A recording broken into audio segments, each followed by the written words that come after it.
Niché au cœur de la mangrove, Buenaventura a tous les attributs d'une ville moyenne de Colombie. Son port, son marché et ses gangs.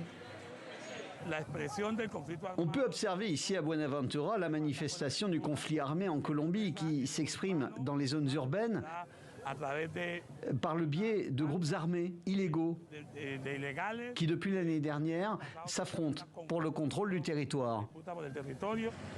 Dernier incident en date, une nuit de terreur le 30 août dernier.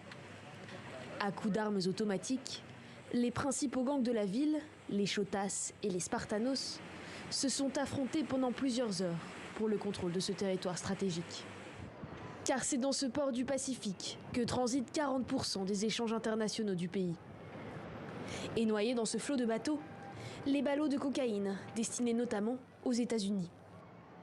Alors pour mettre fin à cette guerre sans merci, l'armée colombienne fait régulièrement des démonstrations de force. Nous intervenons pourquoi ? Pour éloigner les criminels de ces zones et éviter que la population ne soit impliquée dans des situations d'ordre public ou de troubles à l'ordre public. Notre objectif principal est la préservation de la vie humaine. Ici, les tirs sont quasiment quotidiens. Les habitants vivent terrés chez eux. Buenaventura a l'un des taux d'homicide les plus élevés de Colombie. Et c'est sans compter les kidnappings et autres extorsions. Rien n'échappe aux raquettes des trafiquants.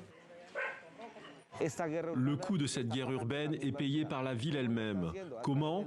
Par l'extorsion, le contrôle des prix de la nourriture, le monopole des produits. Le fait d'être sur la route du trafic de drogue n'est pas une excuse. Ce ne sont pas de grands barons de la drogue. Nous parlons de groupes criminels qui mènent une guerre urbaine dans la ville. Ce mardi, le nouveau président Gustavo Petro s'est rendu à Buenaventura pour encourager la lutte anti-gang. Lors de son investiture, il avait promis une paix totale pour l'ensemble du pays.